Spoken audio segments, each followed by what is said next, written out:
From translation, NKJV New King James Version. This 44th day of the year.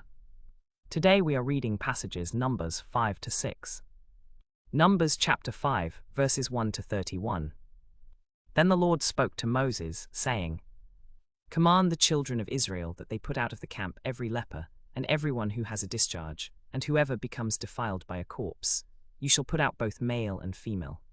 You shall put them outside the camp, that they may not defile their camps in the midst of which I dwell. And the children of Israel did so, they put them outside the camp. As the Lord spoke to Moses, so the children of Israel did. Then the Lord spoke to Moses, saying, Speak to the children of Israel. When a man or woman commits any sin that men commit in unfaithfulness against the Lord, and that person is guilty, then he shall confess his sin which he has committed. He shall make restitution for his guilt in full, add 1/5 to it, and give it to the one he has wronged.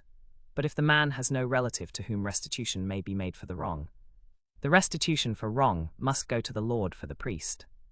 In addition to the ram of the atonement, with which atonement is made for him, all the holy contributions which the children of Israel offer to the Lord, I have given to you and your sons and daughters with you, as an ordinance forever. It is a covenant of salt forever before the Lord with you and your descendants with you.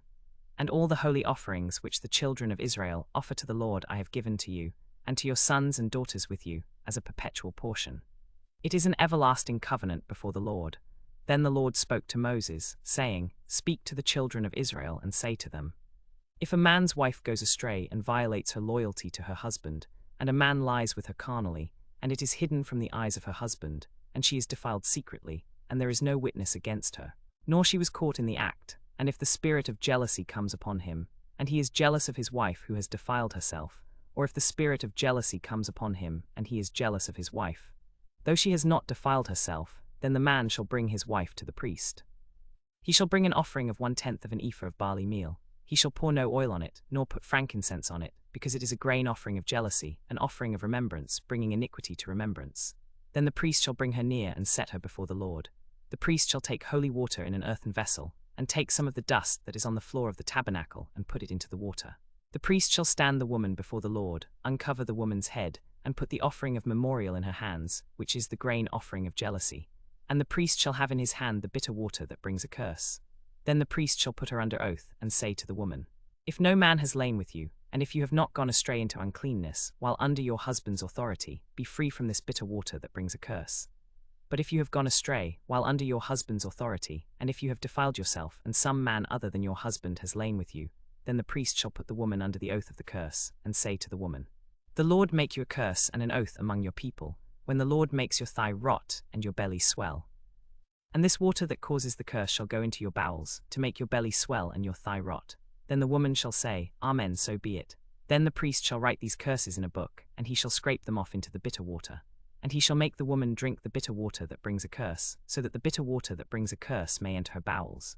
Then the priest shall take the grain offering of jealousy from the woman's hand, shall wave the grain offering before the Lord, and bring it to the altar.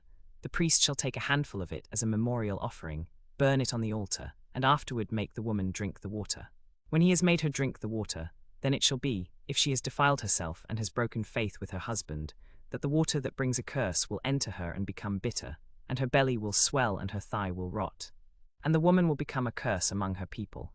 If the woman has not defiled herself, but is clean, then she shall be free and may conceive children. This is the law of jealousies, in which a woman, when she has defiled herself in her unfaithfulness, when a man lies with her carnally, and it is hidden from the eyes of her husband, and she is defiled secretly, and there is no witness against her, and she was not caught in the act, the man shall be free from iniquity, but the woman shall bear her iniquity. Numbers chapter 6, verses 1 to 27. Then the Lord spoke to Moses, saying, Speak to the children of Israel, and say to them, When either a man or woman consecrates an offering to take the vow of a Nazarite, to separate himself to the Lord, he shall separate himself from wine and similar drink. He shall drink neither vinegar made from wine nor vinegar made from similar drink, neither shall he drink any grape juice, nor eat fresh grapes or raisins. All the days of his separation he shall eat nothing that is produced by the grapevine, not even the grape seeds or grape skins. All the days of the vow of his separation no razor shall come upon his head. Until the days are fulfilled for which he separated himself to the Lord, he shall be holy, and shall let the locks of the hair of his head grow. All the days that he separates himself to the Lord he shall not go near a dead body. He shall not make himself unclean for his father or for his mother, for his brother or for his sister, when they die, because his separation to God is on his head. All the days of his separation he is holy to the Lord. And if anyone dies very suddenly beside him, and he defiles his head at his death, he shall shave his head on the day of his cleansing. On the 7th day he shall shave it. Then on the 8th day he shall bring 2 turtle doves or 2 young pigeons to the priest, to the door of the tabernacle of meeting. And the priest shall offer one as a sin offering and the other as a burnt offering, and make atonement for him, because he sinned because of the dead body. And he shall sanctify his head that same day, and shall consecrate to the Lord the days of his separation, and shall bring a lamb a year old as a trespass offering. But the previous days shall be nullified, because his separation was defiled. Now this is the law of the Nazarite. When the days of his separation are fulfilled, he shall be brought to the door of the tabernacle of meeting. He shall offer his offering to the Lord. 1 male lamb in its first year without blemish as a burnt offering, 1 ewe lamb in its first year without blemish as a sin offering, 1 ram without blemish as a peace offering, a basket of unleavened bread, cakes of fine flour mixed with oil, unleavened cakes anointed with oil, and their grain offering and their drink offerings. Then the priest shall offer them before the Lord and make atonement for him, because he sinned because of his separation. And afterward he shall drink wine. Then the Nazarite shall shave at the door of the tabernacle of meeting, and shall take the hair of his head and put it on the fire which is under the sacrifice of the peace offering. Also the priest shall offer 1 ram as a peace offering to the Lord, with the basket of unleavened bread. The priest shall offer also its grain offering and its drink offering. Then the Nazarite shall shave his head at the door of the tabernacle of meeting, and shall take the hair from his head and put it on the fire which is under the sacrifice of the peace offering. And the priest shall wave them as a wave offering before the Lord.